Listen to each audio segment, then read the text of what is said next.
लिंबाबाई आणि पवित्र अशा कुळामध्ये पांडुरंगरावजी यांच्या पोटी ज्यांचा जन्म झाला, 8व्या वर्षी साहेबांना पहिलीचा वर्ग मिळाला, शाळेत घातलं, तिथून परीक्षा द्यायला परळीला यावं लागायचं। 4थीची 12 किलोमीटर वनवन करत परळीला, पायात कसलंच वाहन नाही।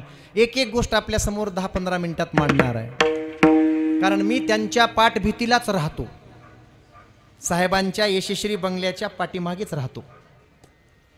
मी प्रत्यक्ष पाहिलेल्या गोष्टी सांगतो, हो ना। 25 वर्षापासून मी तिथंच वास्तव्याला आहे। मायबाप अगदी लोकाच्या घरी कामाला जात होते, त्यांच्या घरी राहिलो मी 7-7 दिवस कथा असताना तिथं नाथरा गावात 7-7 दिवस। आणि मायबाप त्यावेळची परिस्थिती म्हणून एक बोलावं वाटतं मला, शिक्षणासाठी बरं का आणि कीर्ती करण्यासाठी परिस्थिती लागत नाही।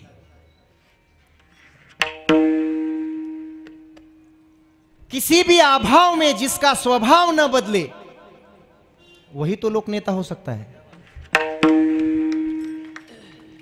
किसी भी अभाव में जिसका स्वभाव नहीं बदले, अरे ज्याची जिद्द कधी बदलत नाही, ज्याचं ध्येय कधी बदलत नाही, ध्येयापर्यंत वाटचाल सतत त्याची चालू असते रात्रंदिवस।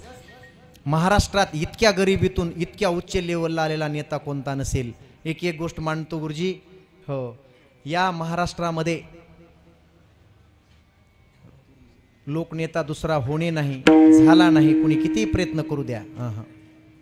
हां, जाणता राजा म्हणता येईल आदरणीय पवार साहेबांना, कारण मी नाही बोलायलो, हे गोपीनाथराव मुंडे साहेब बोललेले आहेत। मकरंद अनासपुरेंनी जेव्हा गोपीनाथरावांची मुलाखत घेतली त्यावेळी गोपीनाथराव मुंडे साहेब म्हणाले होते, शरद पवाराबद्दल तुमचं काय मत आहे विचारल्यानंतर ते म्हणाले होते, शरद पवारासारखा अनुभवी नेता महाराष्ट्रात नाही। शरद पवारांना ग्रामीण प्रत्येक खेड्यापाड्यातल्या प्रत्येक गोष्टीची जाण आहे, शेतकऱ्याची जाण आहे, एवढा विचारवंत नेता हा महाराष्ट्रामध्ये। ऐका, माणूस उगाच एवढा मोठा होत नाही,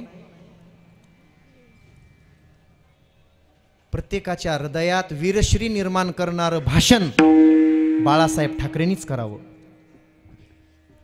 वीरश्रीच निर्माण होत होती, बसलेल्या लोकांना गुदगुल्या होतील, गुदगुल्या असं भाषण आमच्या विलासराव देशमुखांनीच करावं। हृदयाचा ठाव घेणारं भाषण आर पाटलांनीच करावं। ऐका, आणि विरोधकांना घाम फुडून समोर बसलेल्या लोकांना जमिनीवरून इतकं उचलावं, कसल्याही विरोधकांना घाम फुटेल असलं भाषण फक्त लोकनेते गोपीनाथराव मुंडेंनी करावं, बस। पांडुरंगासारखं दैवत नाहीच, कुठेच सापडत नाही, पांडुरंगासारखा देव नाही, हो, ज्ञानोबाराय तुकोबारायांसारखे संत नाहीत, गाथा आणि ज्ञानेश्वरी सारखा ग्रंथ नाही, छत्रपती शिवाजी राजांसारखा दुसरा राजा नाही,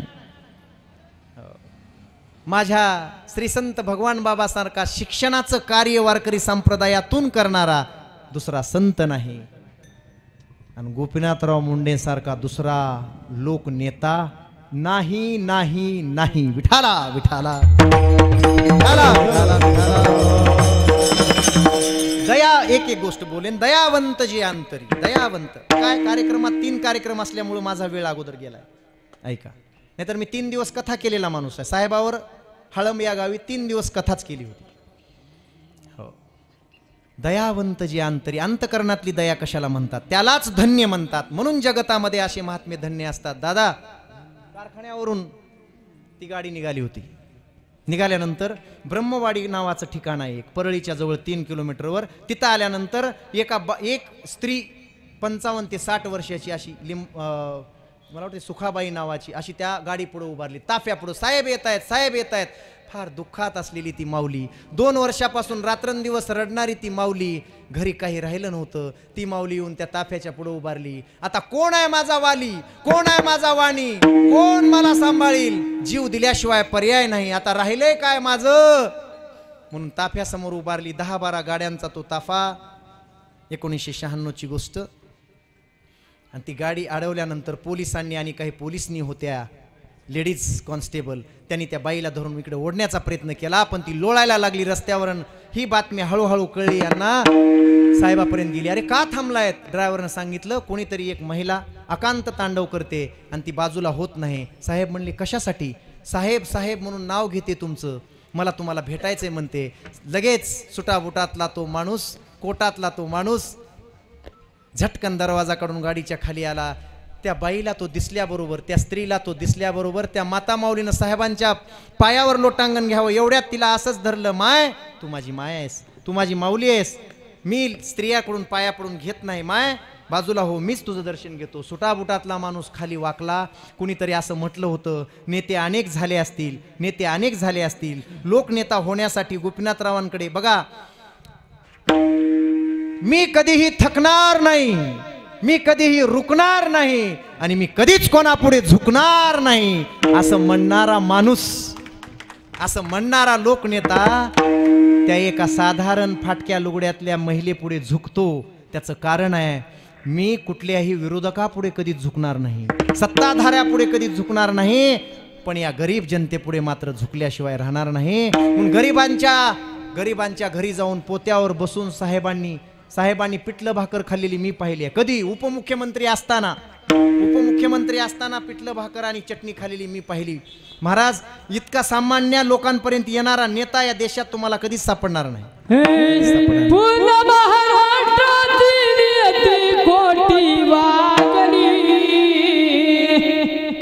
आमच्या मुंडे साहेबाला नजर कुणाची लागली, आमच्या मुंडे साहेबाला नजर कुणाची लागली. नियती कोटी वागली, आमच्या महाराष्ट्राची नियती कोटी वागली, आमच्या मुंडे साहेबाला नजर कुणाची लागली. हे हो, आमच्या मुंडे साहेबाला नजर कुणाची लागली. गेले बाळासाहेब ठाकरे, गेले प्रमोद महाजन, गेले प्रमोद महाजन, गेले विलासराव देशमुख, गेले सोडून प्रियजना, गेले विलासराव देशना, गेले सोडून दोघेजना. तरी अजून कोणाची भूक नव्हती का भागली. आमच्या मुंडे साहेबाला नजर कुणाची लागली, आमच्या मुंडे साहेबाला नजर कुणाची लागली.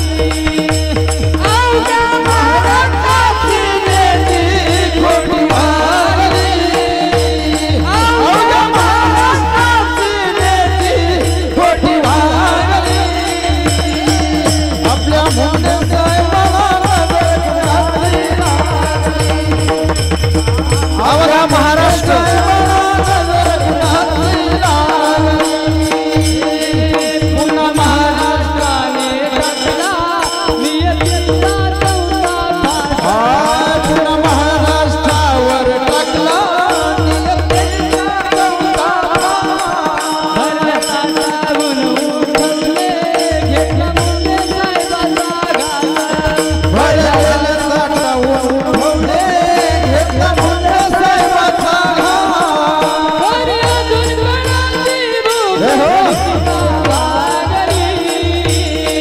आमच्या मुंडे साहेबाला नजर कुणाची लागली, आमच्या मुंडे साहेबाला नजर कुणाची लागली, आमच्या मुंडे साहेबाला नजर कुणाची लागली. अवघ्या महाराष्ट्राची नेती खोटी वागली, अवघ्या महाराष्ट्राची नेती खोटी वागली. आपल्या मुंडे साहेबाला नजर कुणाची लागली, आपल्या मुंडे साहेबाला नजर कुणाची लागली.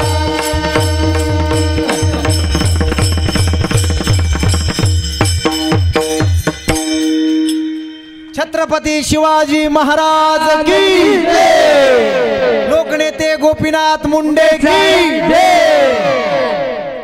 तुम्हाला मी म्हणायला सांगितलं नव्हतं. ऐका, आता मी जर असं म्हणालो की ढाकणे महाराज की, तुम्ही म्हणाल का? नाही. अहो काही लोक मरून सुद्धा जिवंत असतात आणि काही लोक जिवंत असून मेलेले असतात. 700 वर्षानंतर सुद्धा ज्यांची पूजा होते, ज्यांच्या ग्रंथाची पूजा होते, माझे ज्ञानोबा आज जिवंत आहेत. जिवंत आहेत का? हो. तुका म्हणे का मरणेची सरे, उत्तमची उरे कीर्ती मागे. ऐका ऐका मायबाप, ती माता माऊली समोर आली आणि तिनं सांगितलं, हो तिनं सांगितलं, साहेब आयुष्यात येऊन तुमच्या समोर मी आज उभी आहे, मला पर्याय राहिला नव्हता. साहेबांनी विचारलं काय झालं माय, का रडतेस, काय संकट आलं तुझ्यावर? मी तुमच्या संकटासाठीच माझं आयुष्य वेचलंय. तिथले शब्द आहेत साहेबांचे. त्या बाईनं सांगितलं 2 वर्षापूर्वी कर्जाला कंटाळून नवऱ्यानं फाशी घेतली साहेब, काय करू? एकुलता एक मुलगा होता 35 वर्षाचा, तो ऍक्सिडेंट मध्ये गेला साहेब, काय करू? कसं जगायचं? 2 मुली 30-32 वर्षाच्या झालेल्या आहेत, त्यांचं लग्न कसं करू? काय समाजात तोंड दाखवू साहेब? मी कसं जगायचं हो? काय करू हो साहेब? सांगा तुम्ही, मार्ग सांगा मला. तेव्हा साहेबांनी ऐका त्या माता माऊलीच्या डोक्यावरून हात फिरवला आणि सांगितलं, पिंटू महाराज. साहेब म्हणाले, माय असं का म्हणतेस ग? तुझं लेकरू, तुझं पोरग मेलं नाही. हा गोपीनाथ, गोपीनाथ तुझा मुलगा आहे, तुझं पोरग आहे. तुझ्या दोन्ही मुलींची लग्न आणि आयुष्यभर तुला कुठल्याच गोष्टीची कमतरता मी पडू देणार नाही. इथपर्यंत अंतकरणात दया आहे आणि ते साहेबांनी ते कार्य पूर्ण करून दिलं त्या माता माऊलीचं. आतही दया आहे, बाहेरही दया आहे, म्हणून धन्य ते संसारी दया. असे 27 उदाहरणं आहेत माझ्याकडं. 27. धारूरमध्ये एक फार मातलेला असा माणूस होता. हो, घरी काही नव्हतं, 2 एकर जमीन होती. ऐका पिंटू महाराज, 2 एकर ऐकण्यासारखं आहे. 2 एकर जमीन होती, पण महाराज ह्या दुसऱ्या नेत्यांनी, इतर पक्षांच्या नेत्यांनी त्याला भरवायचं, रोज पाजवायची 90 आणि साहेबांच्या मागं सोडायचं. साहेबांचे लावलेले निवडणुकीचे बॅनर सुद्धा तो माणूस फाडीत फिरायचा रात्रीच्या वेळेला. बरोबर आहे, पहिलवान होता जरा. रात्रीच्या वेळेला फाडीत फिरायचा तो बॅनर, साहेबांचे फोटो फाडायचा. जिथं साहेबांची सभा आहे तिथं जाऊन गोंधळ घालायचा. हो, इथपर्यंत मुजोर झालेला तो माणूस. ऐका, पहिलवान होता तो आधी. हो, घरी काही नसताना पण या राजकारण्यांनी साहेबांच्या विरोधात त्याला पेटवलं होतं. 20-25 गावात जाऊन तो सतत साहेबांच्या टीका करायचा, तो साहेबांची निंदा करायचा. साहेब मात्र कोणी सांगितलं की नेहमी हसायचे, नेहमी हसायचे. असू द्या, माझाच आहे तो सुद्धा, लोकाचा नाही तो. आणि बालाजी महाराज झाला असे 1-2 वर्षे हे कालखंड गेल्यानंतर 2004 रोजी विचारा जाऊन, 2004 रोजी त्या माणसाला अतिशय दुर्धर आजार झाला, अतिशय दुर्धर आजार. आणि त्या आजारामध्ये तो दवाखान्यात ॲडमिट झाला. पण जवळ काय, लोकांनी निवडणूक आहे तोपर्यंत पाजवावी, खाऊ घालावं, काही जवळ नव्हतं. डॉक्टरांनी सांगितलं 5 लाख खर्च येईल. किती? 3 महिने इथं राहावं लागेल, 3 महिने, 5 लाखाचा खर्च येईल. बाबा होतंय का? ॲडमिट झाला, शेत विकीन शेवटी. आणि माणूस 1 महिना झाल्यानंतर त्याचा आजार कमी झाला आणि तो माणूस फिरायला लागला. तेव्हा डॉक्टरांनी सांगितलं बाबा बरं वाटतंय का? तुझं ऑपरेशन झालंय, तू बरा झालायस. आणि डॉक्टरांनी त्याच्या हातावर बिल ठेवलं, 5,23,000 रुपये बिल ठेवल्याबरोबर तो आता धास्तावला, रडायला लागला. आता इतकं बिल कुठून आणायचं? माझ्याजवळ काहीच नाही हो, 2-3 लेकरं बाळ आहेत, तेच पोसायची समस्या आहे, काय करू मी आता? आणि इतर पक्षांच्या ज्यानं दुसऱ्याचे झेंडे आयुष्यभर वागवले त्या पक्षातल्या लोकांना फोन करू लागला, जवळ यायला कोणी तयार नाही. लळा जिव्हाळा शब्दच खोटे, खोटी सगळी नाती, कोणी कुणाचे नाही राजा, कोणी कुणाचे नाही. काय करू आता? कसं भरू हे बिल? प्रत्येकाला फोन लावत होता. शेवटी ठरवलं आता 2 एकर आहे ती विकायची, पण 4 लाख रुपये येऊ लागले, माळरानाची जमीन. कसं करायचं? 4 दिवस गेले. 4थ्या दिवशी पुन्हा डॉक्टर आले, सांगितलं हात फिरून, बाबा तुला सुट्टी झाली, तू जाऊ शकतोस. अहो पण माझं बिल, कोणीतरी तुझं बिल भरलंय. येथे उपकारासाठी, येथे उपकारासाठी, येथे उपकारासाठी, येथे उपकारासाठी, येथे उपकारासाठी, येथे उपकारासाठी.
चरणावर जाते, दुसऱ्या चरणात साहेबांचंच चिंतन आहे.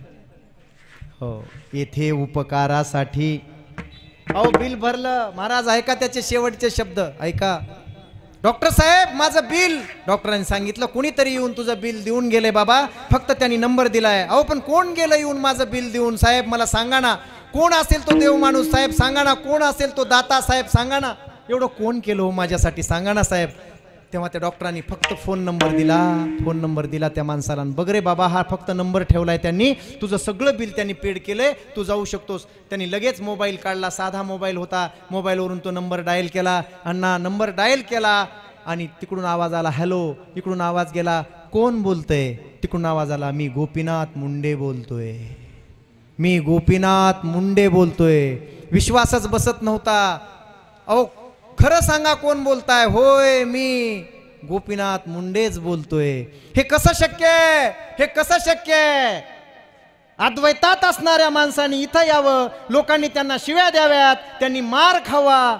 अद्वैती लोकांनी इथं येऊन एवढं का, कशासाठी? पण येथे उपकारासाठी. अंतकरणातली दया त्यांना तिथं बसू देत नाही. आणि दया म्हणजे लोकांच्या विषयीची, जगाच्या कल्याणा संताच्या विभूती बुडत हे जन न देखवे डोळा, येतो कळवळा म्हणून या. एवढा कळवळा होता, विश्वास बसत नव्हता. त्या देवाला असं त्यांनी वर असं डोळे असे वर केले आकाशाकडे, मान वर केली आणि सांगितलं देवा तुला तर मी पाहिलं नाही, पण 20 वर्ष ज्यांना अतिशय खडतर असा त्रास माझ्याकडून झाला, ज्यांचे बॅनर फाडले, ज्यांच्या फोटो फाडल्या, ज्यांना नको नको त्या शिव्या दिल्या, पण आज त्यांनीच मला या सगळ्या संकटातून मुक्त केलं. आजपासून माझा देव या जगात दुसरा कोणी नाही, माझं दैवत दुसरं नाही, फक्त लोकनेता गोपीनाथ मुंडे हेच माझं दैवत आहे, हेच माझं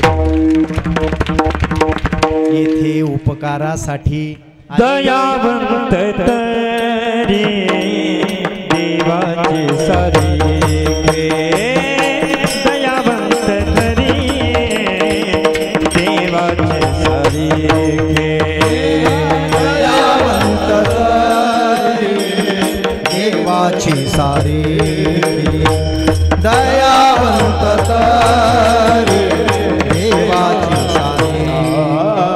आपत्या पारिखे न दिसते, आपत्या पारिखे न दिसते, दयावंत तरी देवाची सारी घे,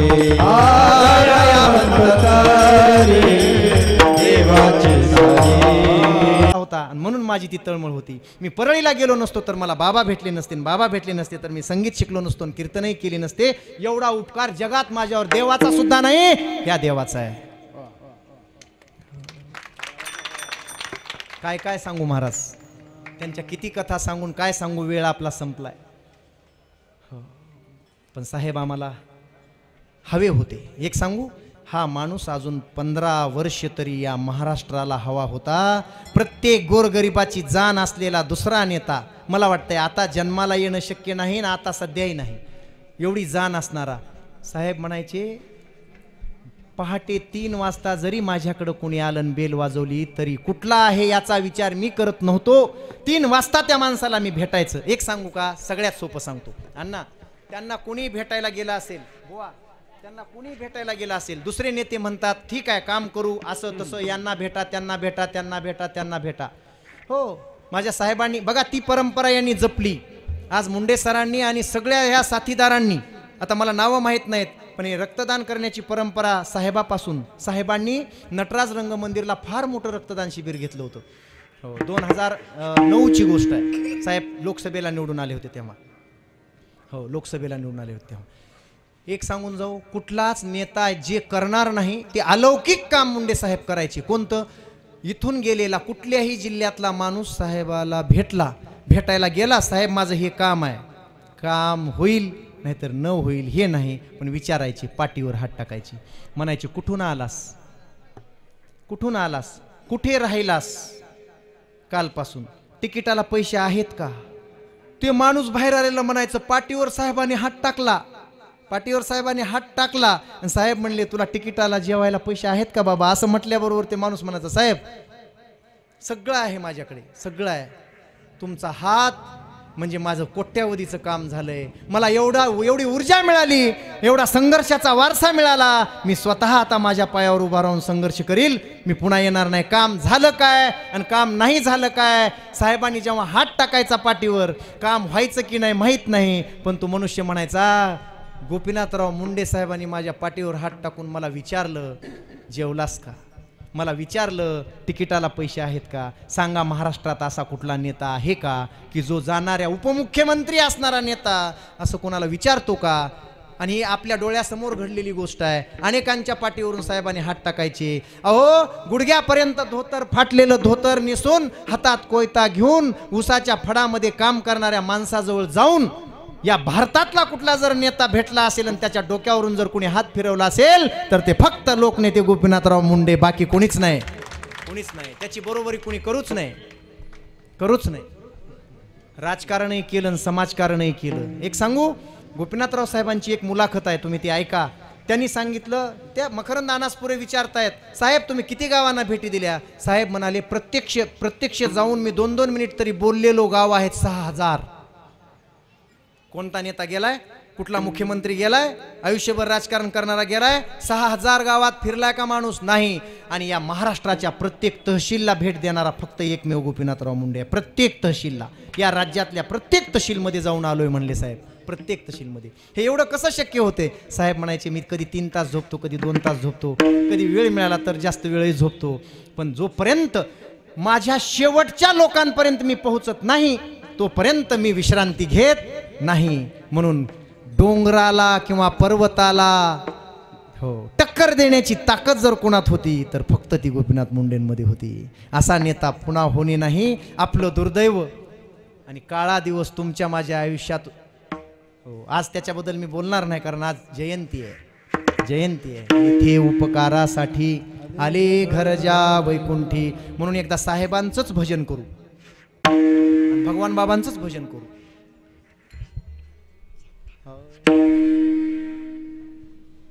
गोपीनाथ जय भगवान, गोपीनाथ जय भगवान. बोला गोपीनाथ जय भगवान, गोपीनाथ जय भगवान, गोपीनाथ जय भगवान, गोपीनाथ जय भगवान, गोपीनाथ जय भगवान, गोपीनाथ जय भगवान, गोपीनाथ जय भगवान, गोपीनाथ जय भगवान, हे गोपीनाथ जय भगवान, गोपीनाथ जय भगवान, गोपीनाथ जय भगवान, गोपीनाथ जय भगवान. टाळी टाळी सगळ्यांची, वर हात करा, वर हात करा. गोपीनाथ जय भगवान, गोपीनाथ जय भगवान, गोपीनाथ जय भगवान. बोला बोला. गोपीनाथ जय भगवान. महाराष्ट्रभर आज साहेबांची जयंती, या परभणीतून हे महाराष्ट्रभर पोहोचतंय, महाराष्ट्रभर लाईव्ह पोहोचतंय, लाईव्ह. हे लाईव्ह महाराष्ट्रातल्या सर्व समाजांपर्यंत, सर्व बहुजनांपर्यंत हा साहेबांसाठीचा आवाज, साहेबांसाठीची कृतज्ञता तिथपर्यंत पोहोचली पाहिजे मायबाप. गोपीनाथ जय भगवान, गोपीनाथ जय भगवान, गोपीनाथ जय भगवान, गोपीनाथ जय भगवान, गोपीनाथ जय भगवान, गोपीनाथ जय भगवान, गोपीनाथ जय भगवान, गोपीनाथ जय जय हो गोपीनाथ जय भगवान, गोपीनाथ जय भगवान.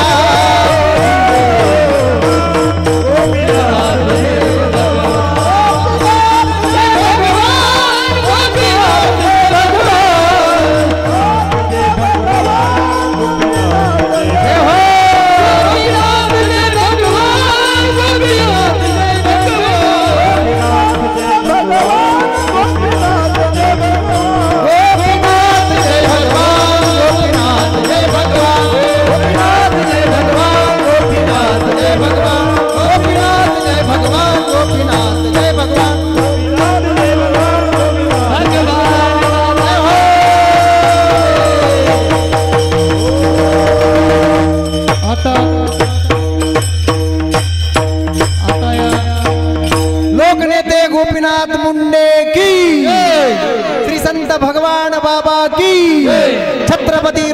राजाधिराज शिवाजी महाराज की थांबायचं. आता या ठिकाणी अपघात अनेक वाढलेत, आजार अनेक वाढलेले आहेत.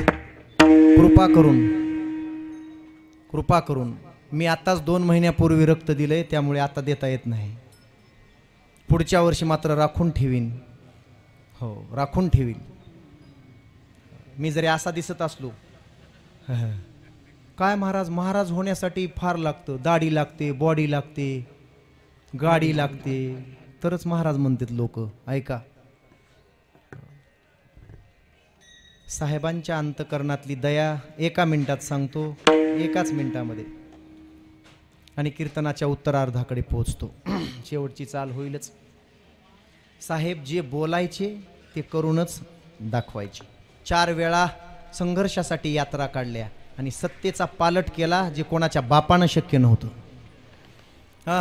कोणाच्यानंच शक्य नव्हतं. 2 आमदार, नवीन पक्षाची स्थापना बीजेपीची, त्याचे 2 आमदारांनी कधी सत्ता मिळवावी ही अपेक्षा सुद्धा फोल होती.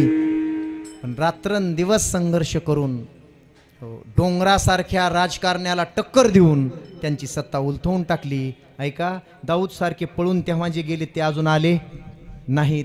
एक सांगू, मुंबईमध्ये शांतता प्रस्थापित करणारा एकमेव माणूस कोण असेल तर साहेब गृहमंत्री असताना फक्त साहेबांनी ती शांतता प्रस्थापित केली.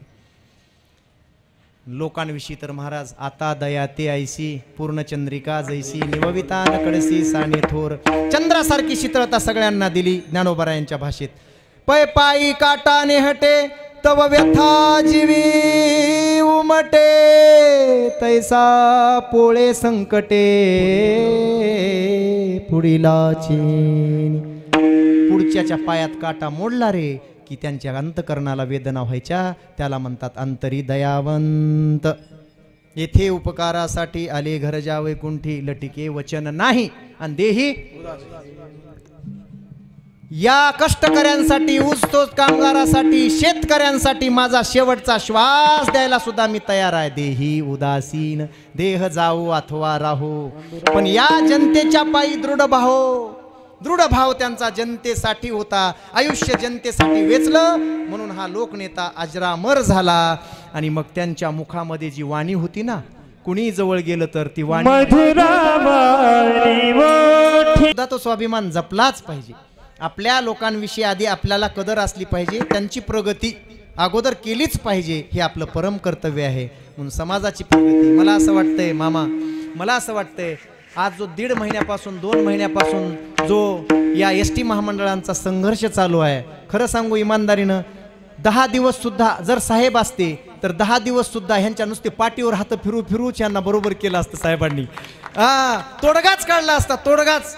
पण काय नेते महाराज, आंधळ्याची वरातन बहिऱ्याच्या घरात झाले, कुणाचा कुणाला मेळ राहिला नाही. जर लोकनेता आज असता तर तुम्हाला आत्महत्या करायची वेळ येऊ दिली नसती. आणि कंडक्टर, ड्रायव्हर, सगळ्या कर्मचाऱ्याचे घरं आज सुखान नांदत असते.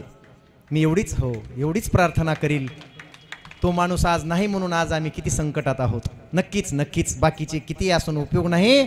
हजारो मरावेत पण हजाराचा पोशिंदा मरू नये असं म्हणतात. आपले सगळ्यांचे पोशिंदे साहेब, त्यांच्या चरणी विनम्र भावाने प्रार्थना, झालेली सेवा त्यांच्या चरणावर समर्पित करतो. या घरामध्ये सुख शांती सतत नांदावी आणि या घरातून वारकरी संप्रदायाची, संत महंतांची सतत सेवा व्हावी, एवढी प्रार्थना माझ्या भगवंताकडे, भगवान बाबांकडे करतो. वाणीला पूर्णविराम देतो. काय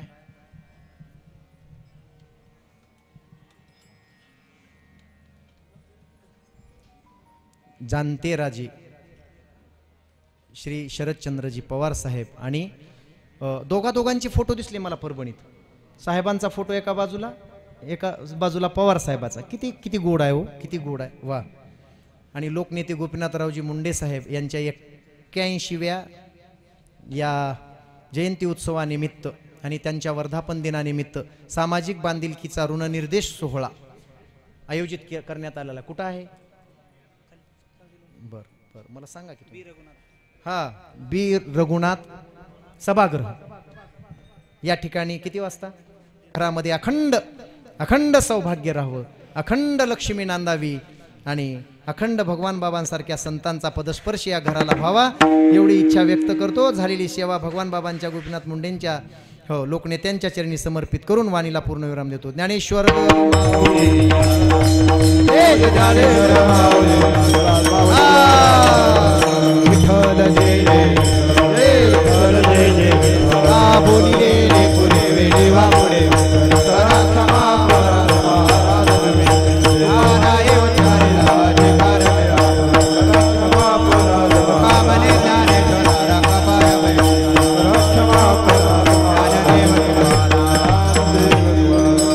आरती लावा.